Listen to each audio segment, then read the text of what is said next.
That's right. I lost my wife to divorce. Here's how I got her back. I was a born dreamer, raised blue-collar Detroit. That created a hell of a storm inside me because their version of life, go to school, get those good grades, and get that big sexy career, did not resonate for me. And so by the time I'm in my early 20s, late teens even, I was full of potential and promise and all this stuff, but I found myself as a nurse highly discontented with the lifestyle that brought, and that brought about angst inside. And so my response to that was escape through pleasure. And that meant the betrayal of my family, and on it went. That downward fall from promise and potential to discontentment and not knowing how to handle it and not realizing I had stuff inside me that was working against me, that all led to a 4-year storm of affairs and drugs, and I destroyed my family. And by the grace of God, I had an encounter with a man who showed me there was validity to what I had already believed, that the dreams inside me weren't some wishful thing that maybe I could get and maybe I couldn't, but they were actually my purpose. They were visions of my destiny, right? If we're going to talk deep and heady about it, or lofty. But regardless, he showed me a way that I'd always suspected was for me. And it began with confronting my own internal beast for the first time. Specifically, that I wasn't prepared for manhood.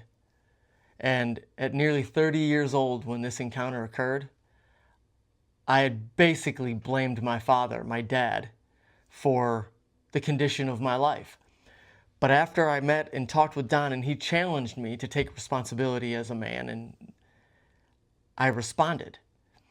And for the very first time in my life, I confronted my beast that because my dad didn't do this thing, I must have to live this way. Or how could I live another way because I wasn't prepared for this?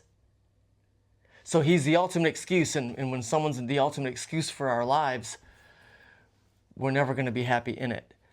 And from that moment, everything changed. Everything changed. And we did go down a drastic and dramatic transformation path. I quit drugs. I mean, I was shooting up needles as a nurse, morphine, fentanyl, 3 to 5 times, 7 times a week sometimes. All that changed. And I stepped up and I got her back. And she remarried me. And we had 2 more kids after the 2 that we had. But it all started with confronting the beast inside.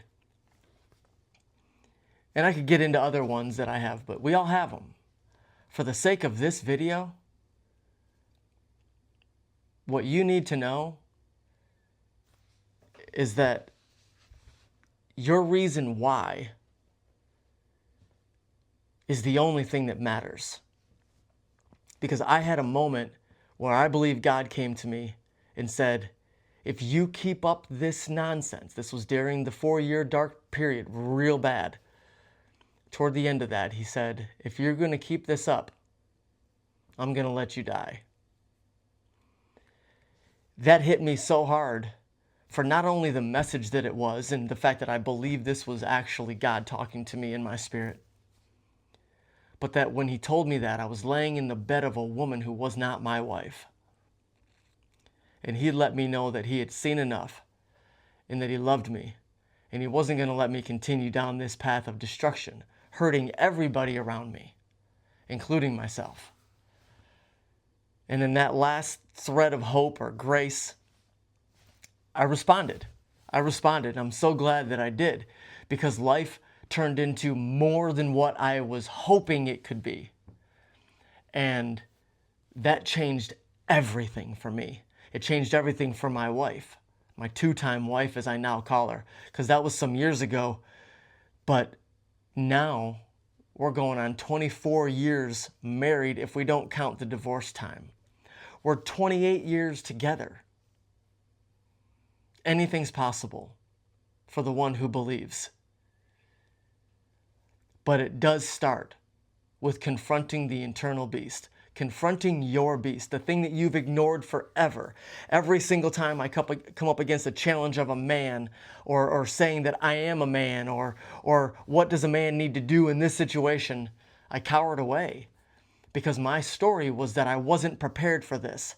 My dad didn't ready me for this part. He readied me for some things, didn't ready me for X, Y, and Z, so that's why I show up like a coward, or that's why I show up feeling less than a man, or that's why I show up getting more degrees and more promotions and that new BMW that I had and the slim fit Miami suit that I wore, and all these other things that we bring about to make us look like that man who's making it happen, the man.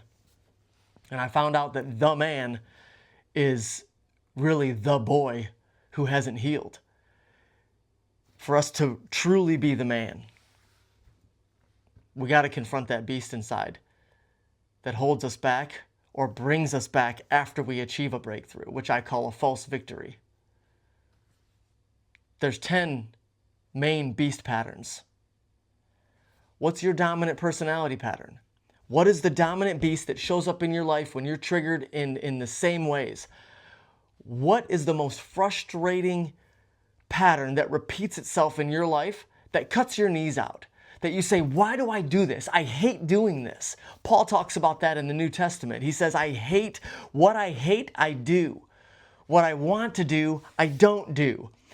If you're a human being, breathing, you deal with this inside. This ain't about being holy or perfect or religious or being full of faith and do you believe enough? Do you have the faith of a mustard seed?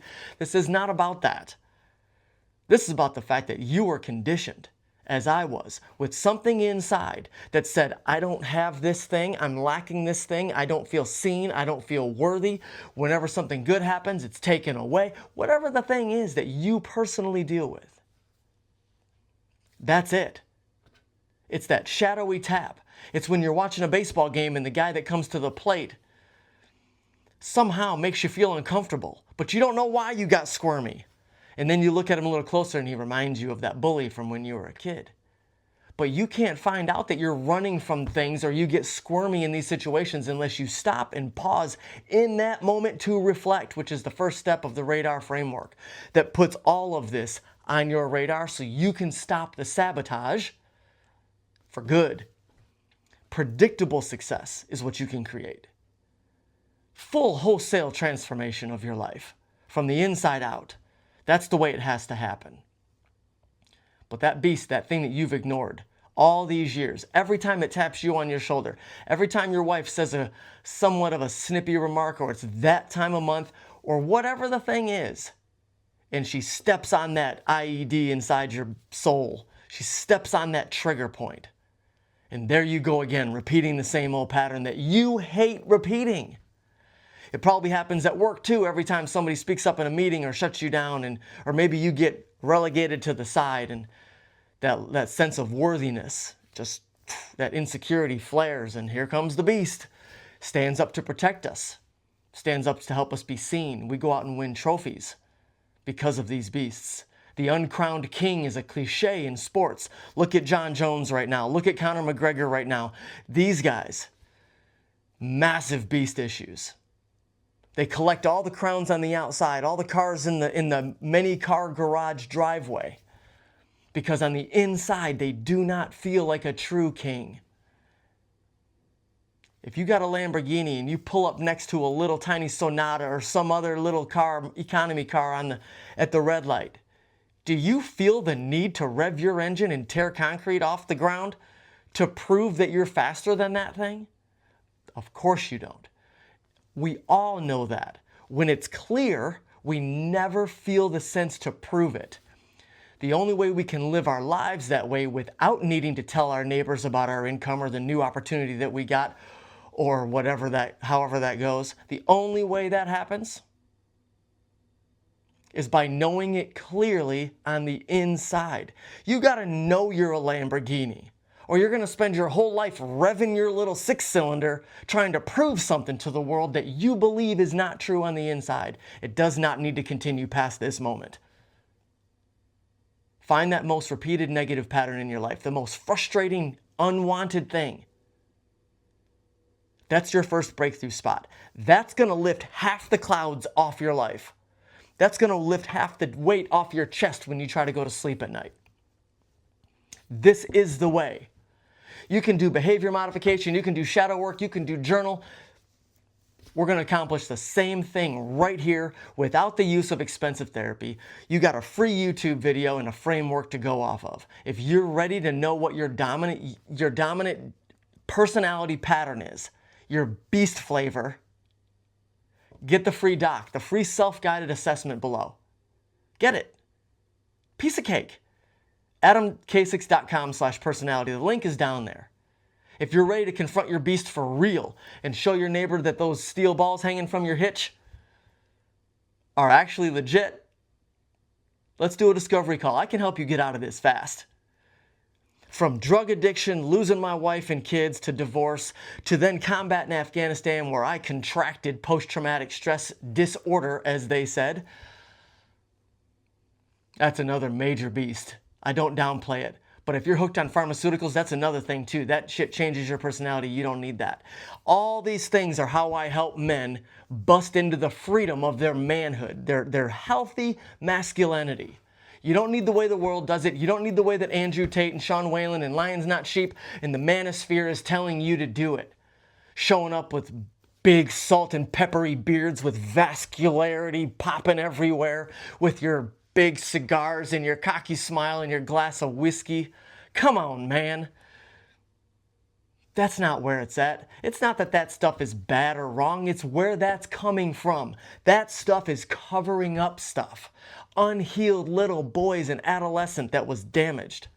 It can all end right now. Figure out your personality pattern and you are well on your way to transformation. If you're ready to confront your beast, I want to talk to you. Free discovery call. No chat. No strings attached.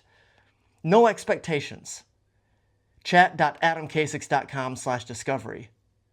See you soon.